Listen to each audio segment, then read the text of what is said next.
Luke chapter 1 is the best place for you to turn to start as we look at Elisabeth with an S, as some of the versions spell it, which is why she is coming before Elisha.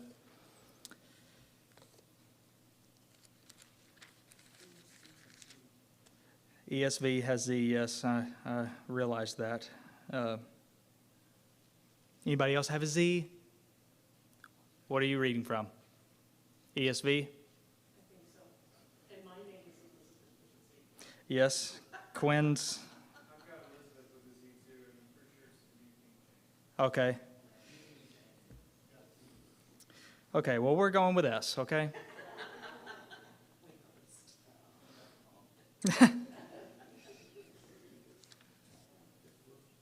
S came before Z, okay? Somebody decided to change it to Z. Her name actually is with an S. As we shall see. There it is, okay. I know that doesn't look like an S, but that's the equivalent of an S, okay? There is an equivalent to a Z, but her name wasn't spelled that way. But most modern American or English would use, I guess, definitely American. I don't think they would in Britain, but everybody I know was spelled with a Z. My sister's middle name, Quinn's middle name. But anyway, so, yeah, Elisabeth. Elisabeth. That sounds extra southern, Elisabeth, but which means, by the way, God is my oath, it means God is my oath, but it has been said that what that means is a worshiper of God. For God to be your oath means that you are a worshiper of God. And we probably all are aware Elisabeth was the wife of a priest named Zechariah. She was of the tribe of Levi, married to a man of the tribe of Levi. She was the cousin of Jesus' mother, Mary. And she would become the mother of John the Baptizer, who was the forerunner of the Messiah. So that's her legacy. Basically, I would say her legacy is being the mother of John the Baptizer, because that was a very big deal. Second only, I guess, from their perspective, to Mary's position as the mother of the Messiah himself. But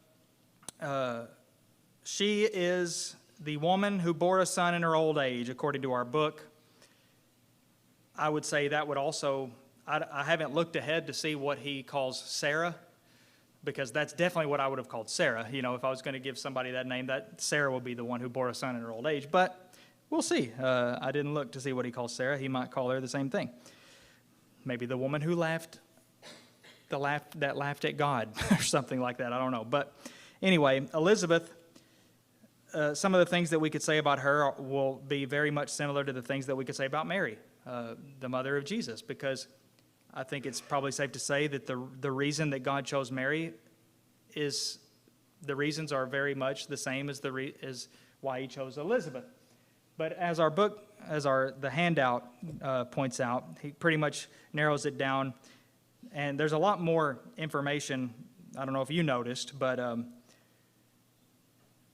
when he wrote all the men of the Bible, and then about 9 years later he wrote all the women of the Bible, and they're formatted totally differently. So the women get a lot more words really than all the men of the Bible. So you may have noticed that the handout is a little bit thicker today, and most of it's because of all he said about Elisabeth. So we're not going to go through all of it, but I would encourage you to look at it on your own. But we will see she was a godly woman.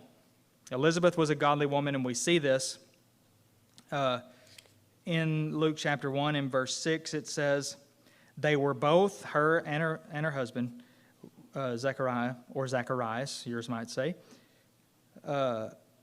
righteous before God, walking blamelessly in all the commandments and statutes of the Lord. That's pretty high praise for anybody. But this is just another example of these people that existed in the Old Testament period they did exist. We don't read about them very often because most of the time we're reading about the bad ones, the evil people, the higher-ups that weren't really doing all that great of things in their lives. But these did exist, and we'll see some more of them when we look at Elisha. But they were just the regular, faithful, godly Jews that were waiting for the Messiah, the coming of the Messiah in the kingdom of God. And Zechariah and Elisabeth were two of them. And Joseph and Mary were also of the same kind of cut from the same cloth. But we also see she was a childless woman, which was a reproach in their eyes, in their culture, and they were getting older. So, verse 7 says, "But they had no child, because Elisabeth was barren, and both were advanced in years. However, on one occasion," and that leads us to the third one, she was a privileged woman. On one occasion, while Zechariah was serving as a priest, when he was on duty,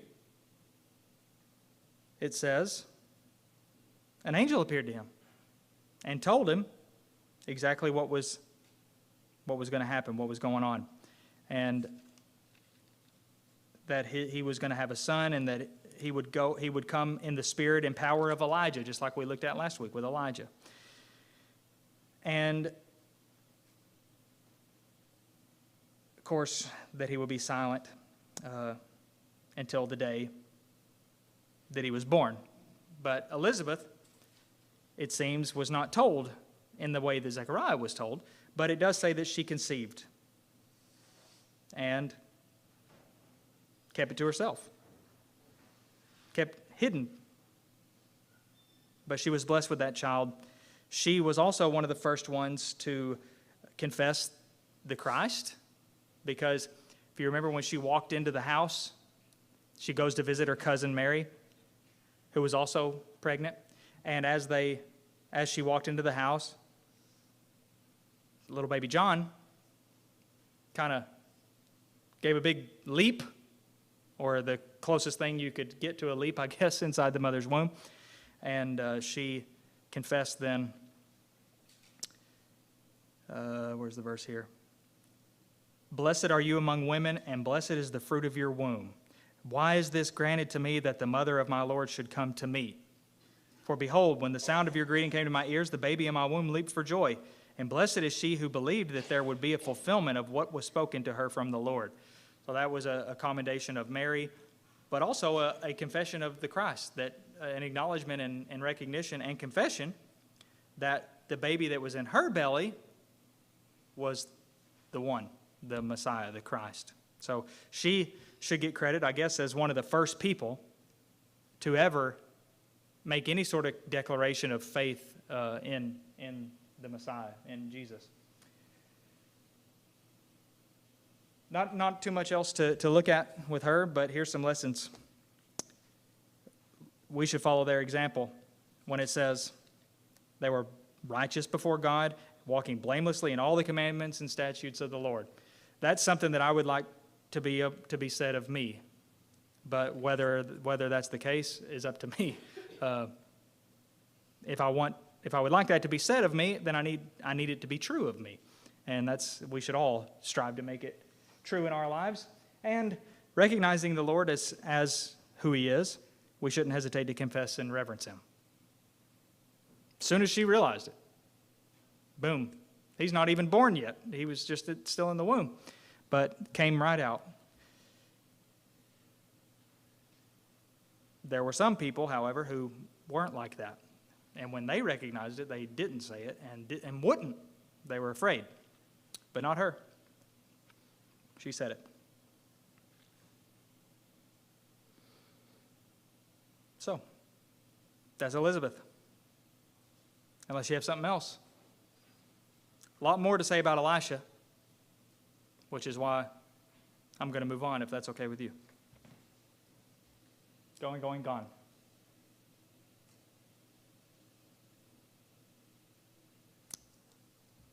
I made sure to not have two who's on the screen today. I was very preoccupied by that, so I think I succeeded. I'm sure there might be other errors in there.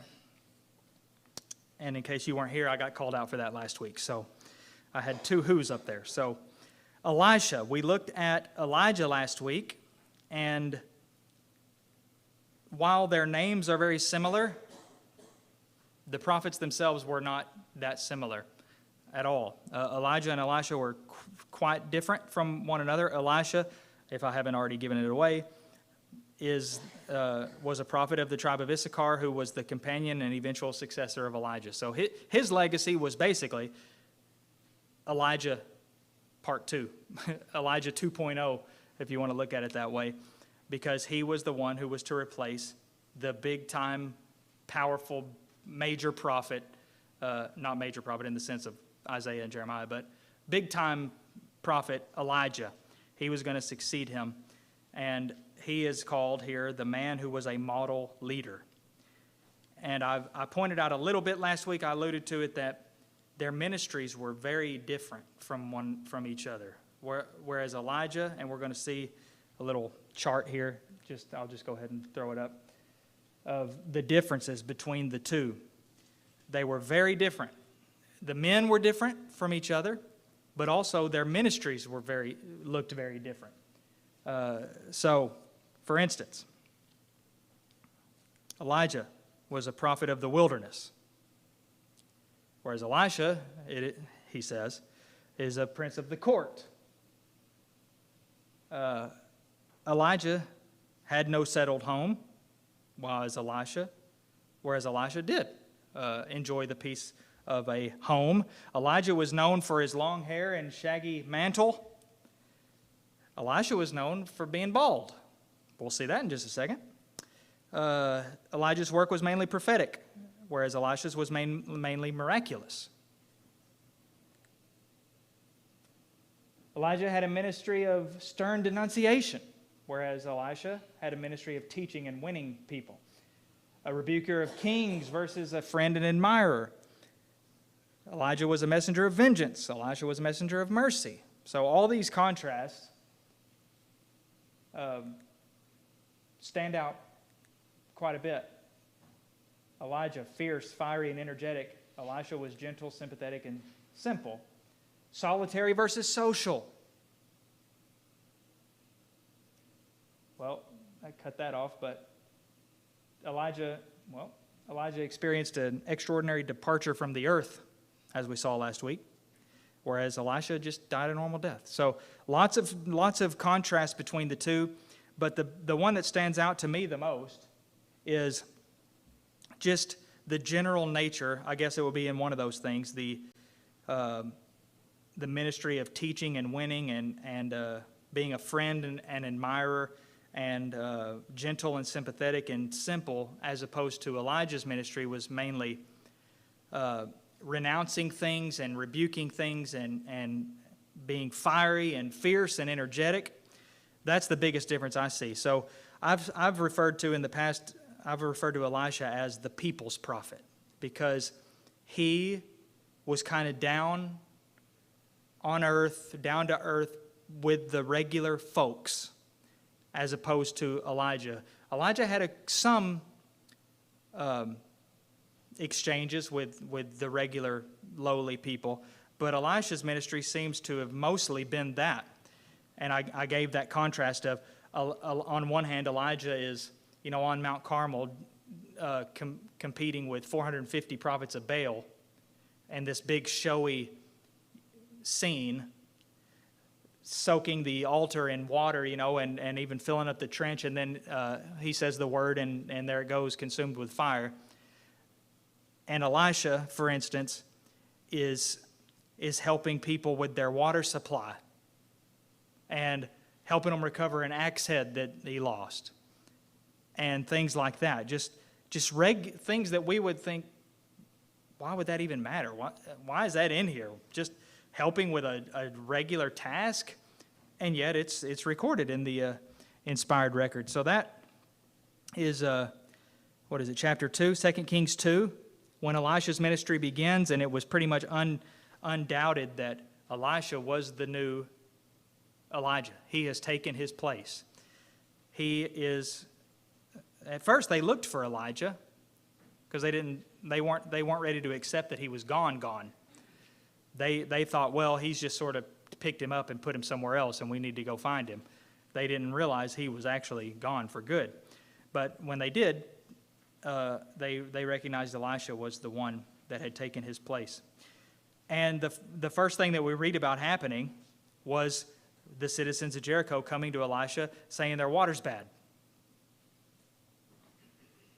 So immediately, you can already tell the difference between Elisha's ministry and Elijah's. Because the last thing Elijah did was called fire from heaven and consumed all those soldiers twice.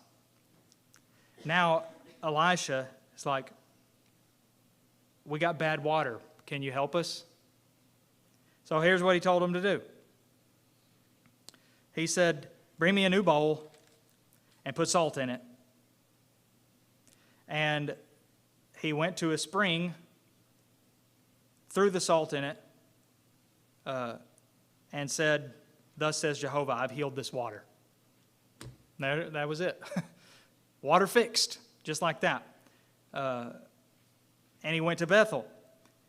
And this is one of the most shocking things. This is probably the biggest, boldest thing. This is the most Elijah-like thing, I think anyway, that Elisha ever did. And this has confused a lot of people.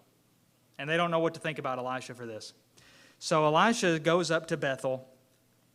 And on the road, depending on your translation, this is 2 Kings 2, verse 23.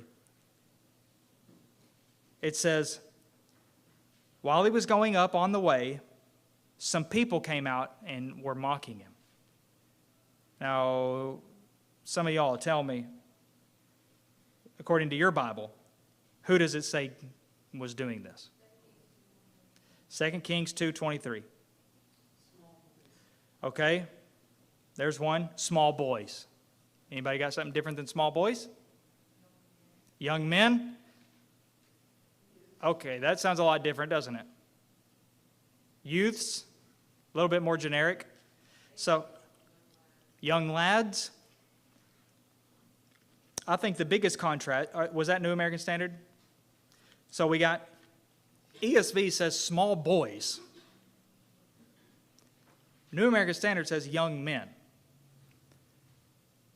Now, to me, small boys is about as extreme as you can get, because boys, the word boy already implies small, doesn't it? In most contexts. But then you put small in front of it, then that limits it even more. Like, what are we talking about? 8-year-olds? 6, 7-year? What would you call a small boy? Well, the problem, the reason that's problematic is because the Hebrew words used here, the word translated this, is used at times for a variety of ages. It doesn't necessarily mean little boys. But because some of the English translations say something that sounds like young little boys, it has caused a lot of confusion, and like, I don't like this at all because this doesn't sound like a good thing. Well, what ends up happening is these young lads, I'll go ahead and say it, they were not little boys. They knew what they were doing, and they were doing something intentional. But it says they came out of the city of Bethel and jeered at him, and they said, "Go up, you bald head. Go up, you bald head." Said it twice. Go up, you bald head. At the very least, what they're saying is go away. But they might even be saying, we would prefer it if you would just leave the earth, like Elijah did. Go up, get out of here. We don't want you. That's ultimately what they're saying. In any case, we don't want you here. You're a prophet of Jehovah. They obviously knew that. We don't want you here. So what Elisha did, it says he turned around, and when he saw them, he cursed them in the name of Jehovah And 2 she-bears came out of the woods and tore 42 of them apart. Didn't see that coming, did you? Or maybe you did. So you can see why there's some problem. People have some issues with this. Like, what exactly are we reading was going on here? Some little boys came out, and like little boys might do, they're making fun of him for being bald. And he calls 2 she-bears to come and maul him to death? Well, again, first of all, it's not little boys. Second of all, they were doing something. They weren't just making fun of him for being bald like a little immature kid might do. They were more deliberately denouncing him, refusing him, saying, we don't want you around. It seemed like they were also wishing death upon him as well. Yeah, it seems like it. Something like that. And another thing to notice very carefully is he cursed them in the name of Jehovah. Not cussed them out. He pronounced a divine judgment on them. So it wasn't really Elisha that did this. No more than Peter killed Ananias and Sapphira. Yeah, they were probably upper teenagers, maybe even in their 20s. I mean, that's what I'm saying, the Hebrew word is so broad, it can be used of a 5-year-old maybe. It could be used of a 25-year-old. So the context would have to determine who it is, and that's why I think it's extremely tragic that the ESV decided to translate that small boys. It's very unfortunate. Yep. I think we call them gangs today. Yeah, they're kind of like a gang. Yeah, and I mean, Punks. There's only got 42 of them. It was a group of punks. Troublemakers. Rowdy type, rebellious kind of. Yeah, that's what it seems to be. That's what's going on here. So, but ultimately, we have to understand God is the one that did this, not Elisha. All Elisha did was pronounce a divine judgment on them. I mean, I'm not sure if, again, I'm of the opinion that Peter was probably just as shocked to see Ananias fall dead as anybody else was. I don't know if Elisha was expecting this to happen. Probably not. But anyway, just want to point that out because it's a very confusing record there because of the English translators messing it up and saying small boys. So I think the Old King James says something along the lines of implying that they were little kids. And then some of the translations after that corrected it to make it more in line with what's going on. And then now the ESV, which is relatively newer, has regressed back and moved it back to small boys, and it's just created confusion. But at least we learned that Elisha was bald. We learned that from this. Yep. If they were a gang and the tensions were rising, more than likely they were going to harm Elisha. So this was not just retribution for what they said, but protection for Elisha so he could go on. Yeah. They were basically showing their true colors, showing that they do not want anything to do with Elisha. And they were speaking for everybody in a way, saying, go up, you're not welcome here, basically. And so that would be, that would amount to a rejection of God as much as Elisha. So that's why this happened the way that it did. Well, just moving on here.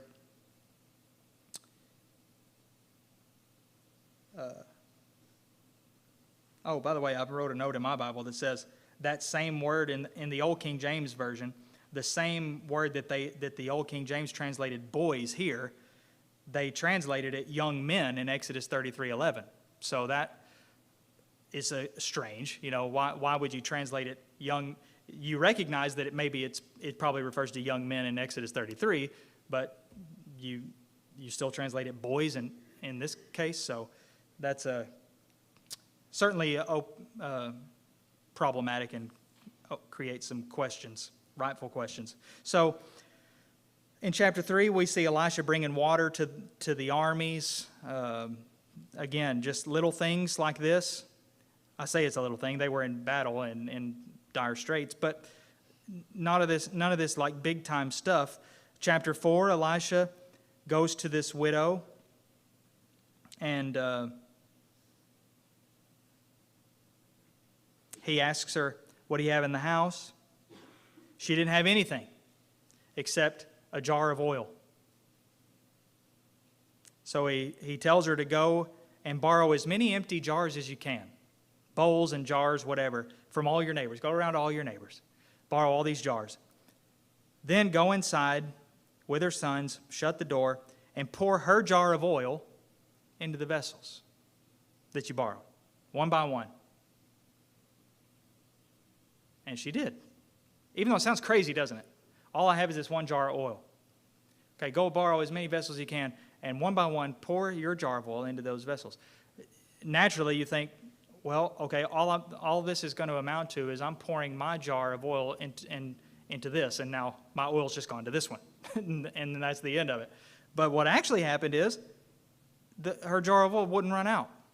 So she fills one up, she fills another one up, she fills another one up. However many she borrowed, now she's got all these jars of oil. Every single one of them full. And so she returned to Elisha, and he told her to sell the oil that was in there to pay her debts. And her family would be able to live off the rest. So, again, here's another one of these just little, small-scale, regular, this widow with a problem, a practical, everyday life problem. I'm running out of money, I don't have any money, and all I got is this jar of oil. God, through Elisha, sees to that. Then there's the Shunammite woman. This woman, from time to time, Elisha would go there and enjoy her hospitality. And he even had his own room there that her husband added on, apparently, for when he's passing through. And he wanted to repay her somehow. And long story short, that she was going to bear a son. He pronounced that she would bear a son, and God gave her a child. And it says that when the child was grown, he had an accident and suffered a head injury when he was out in the field with his father, and he died. She puts him on Elisha's bed, goes to get Elisha. He comes back, and he ends up raising him from the dead. With much effort, I will repeat, just like Elijah. It wasn't easy for Elisha to do it either. So that was a pretty big deal, but at the same time, it was in the confines of this woman's house. Wasn't a big, broadcast or anything. It was just, again, a regular situation, tragic situation of this one family. And then the next part of the chapter, another very small-scale thing. He was at Gilgal during a famine, and the sons of the prophets came and brought him he told his servant to boil some stew for him. So he did, gathered some herbs. They started eating it, and they yelled, "There's death in the pot." One of my favorite quotes. You ever ate something and you may not know immediately, but you'll know eventually. It would be nice if you noticed immediately, because then you could stop eating it. But they noticed it somehow. There's death in the pot.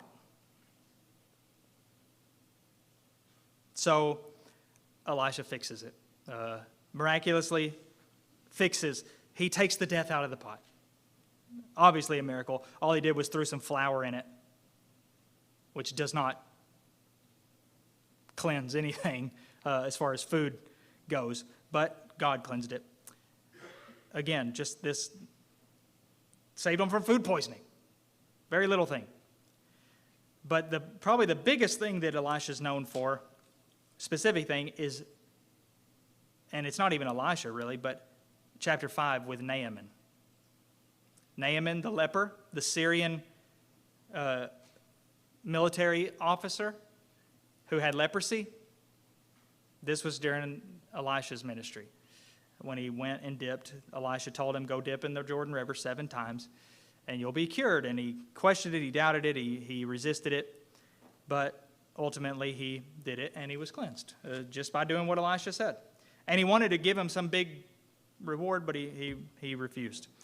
But chapter 6 is where the axe head example that I talked about. So it just like keeps transporting us through time, these snippets of Elisha's ministry. It's one of the reasons why I find his ministry so interesting, because it's not necessarily a timeline of, like Elijah's ministry. It was during Ahab's reign, and, this was happening and during his reign, and then this thing happened, and then this. They're kind of connected. But with Elisha, it's just like this thing happened, and then this thing happened, and then this other thing. He goes here and this, like all over the place. And again, like I've been pointing out, it's just these little run-of-the-mill, everyday, practical, real-life problems. The sons of the prophets are building to expand their little combine or commune, whatever you want to call it, their place there, school of prophets. And one of them's cutting down a tree, and the axe head flies off and goes into the river. And he's terrified because that axe had been borrowed from somebody by his master. So he's distraught. He's totally in a panic. Elisha asked him where it fell. He showed him. He cut a stick, threw it in the river, and the axe head all of a sudden floats to the top of the river. It's like, there it is. You can get it now. And that's the end of it. There's no moral. There's no anything. It's just these little snippets of Elisha just helping these regular people in regular everyday distress. Yes? But I think that is the point. We all get stressed over little things down here on earth. And the next thing coming up is a big thing.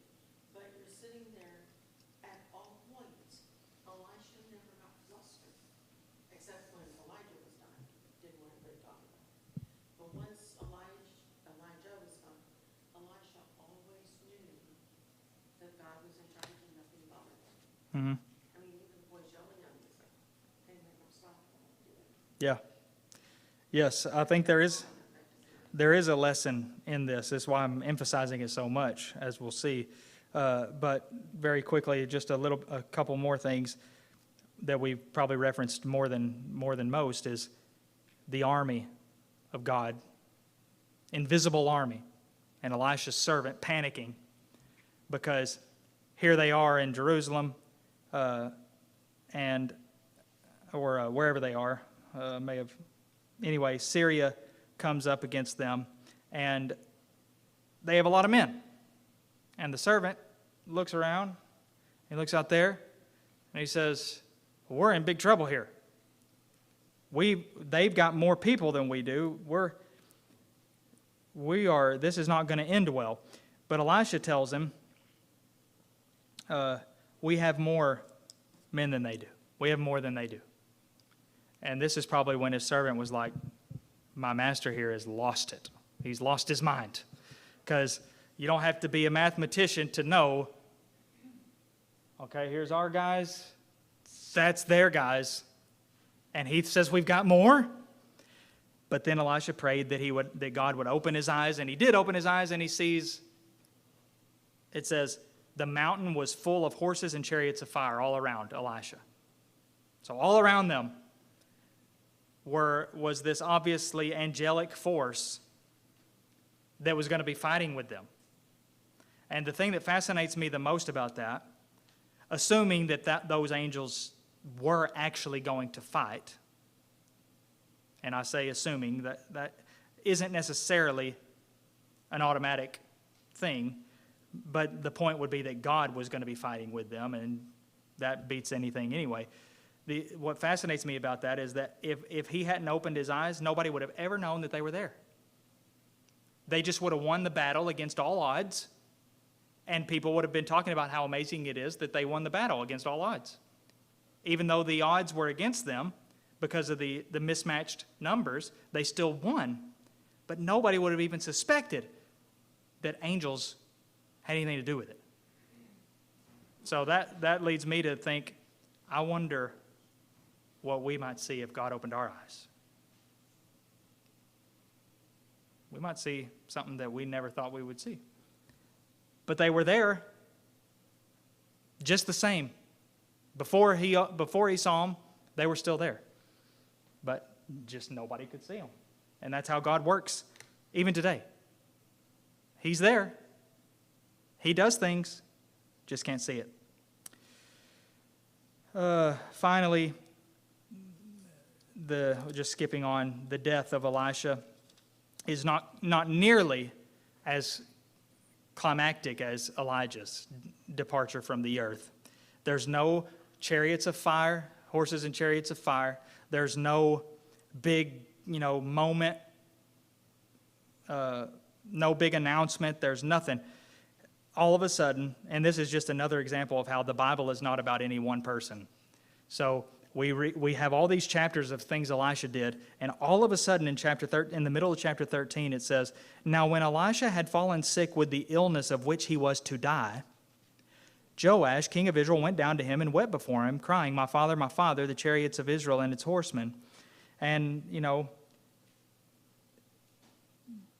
then after some more discussion, he dies. That's it. So Elisha got sick, and he died from that illness. This is a man that had raised a young man from the dead, had saved some people from illness, and yet he falls ill and dies from it. Interesting, isn't it? But that's the way it is sometimes.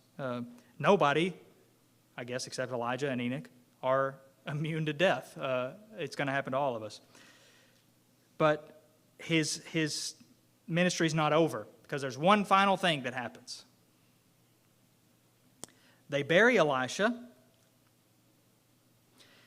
and some Moabites used to come and raid the land from, regularly in the spring. And it says there was a man that was being buried, and all of a sudden one of these raiding bands showed up, and the people panicked. So they quickly threw the man into the grave. And it happened to be where Elisha had been buried. And the man that they threw in there in a hurry, because they were either going to run or they were going to have to fight, touched Elisha's bones, and he came back to life. And that's the end of that story. Doesn't say another word about him. It just says that it happened. Just records that it happened. So Elisha, That would be kind of nuts to witness. yeah, it makes me wonder if they actually got to see it, or if they were so in a hurry they just threw him in there and then took off. And then, he stands up and he's like, "Wait, guys, hold up, wait for me." Yeah, it's like just one of those things that's just recorded, and then, do with it what you will. I mean, that's the end. But we can learn quite a bit from Elisha, besides that list of things that was on the screen for a little bit. Also, it's hard to avoid how much his ministry seems to reflect Jesus' ministry.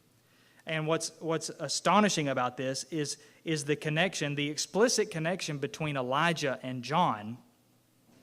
Specifically, he will come in the spirit of Elijah, spirit and power of Elijah. But there's no explicit connection between Elisha's successor and the one who came after John. But when you think about it, they're very much connected too. Just the very nature of their ministries resemble each other. Jesus wasn't always walking around doing these all big, huge things in front of everybody. In fact, he hardly ever did that. And he refused to do that. But what we do see him is in these little places, these lowly, with the widow at Nain, they were having a funeral for her son, and he touches the thing and brings him back to life. Not a word, not an announcement, nothing, no big pious, look, let me show you something. He just does it. Bringing a young daughter back to life. Bringing Lazarus back to life.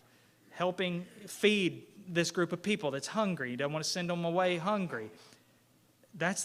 Elisha is like a mirror of Jesus' ministry. In the same way that Elijah is a mirror of John the Baptizer's ministry, Elisha and Jesus are very closely connected too. He's a type of Christ in that way. Okay. Number one, we should be interested in and concerned with the struggles and difficulties of others. To me, that is one of the lessons of Elisha's ministry, is somebody might think, okay, yeah, maybe God is concerned with the big things, like the kings of nations and what those nations do to other nations, and, the big picture things, the grand scale things. But he doesn't care about what I'm dealing with. That's not true. God cares about even those little things. The things that I'm struggling with and dealing with, God cares about them just as much as he cares about the big, global scale things. And I think that's something that I get from Elisha's ministry, especially when compared to some of the other ministries of prophets. Mm-hmm. But just like God expects us to carry the truth of the gospel to others, we have to show that we care about others. No matter how much you care, if you don't tell somebody, if they don't know that you know that they're hurting and that you're praying and you're caring for them, sometimes that's all they need to know, is that somebody is caring. Mm-hmm. We sang the song, Does Jesus Care? Well, if you wonder about Jesus, it's because his children aren't letting you know that we care because he cares. Yeah. That's Philippians 2:4. Take consideration not only for your own interests, but for the interests of others. And that would go with the struggles of others too. The things that are bothering you and you're dealing with, I should care about, and it should be known that I care about them. And I think it was pretty clear that Elisha cared about those things. Sure, we could say, well, the reason they were going to him is because they knew he could do something about it. But if Elisha if he had a pattern of making people realize that he doesn't want to be bothered, they probably would have hesitated before going to him, because even though he's got the ability to do it, he's made it clear that he doesn't want to be bothered by it. So we'll have to figure out another way. But we never see any hesitation. It's always Elisha's the man to help us. He's the one because he cared. Yep. But little children can often teach us a great deal. And a little kid once said, I'm scared. Well, pray God will take care of you. And the child goes, yeah, but I want something with skin on it. In other words, they want to know that a person is nearby. And I think that's what we try to convey to others.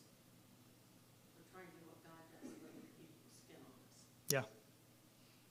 Yep. That's part of the brotherly love, brotherhood, sisterhood, fellowship. It's a family, for that, among other things, for that reason. And then we should follow in the steps of those godly persons who have gone before us. Elijah, can't underestimate the role Elijah played in Elisha's life. He was with him. He saw him. Same thing with Jesus and the apostles. John and his disciples, they saw Timothy and Silas with Paul. And Luke with Paul. They saw that example, and they followed in the steps. And we ought to do the same.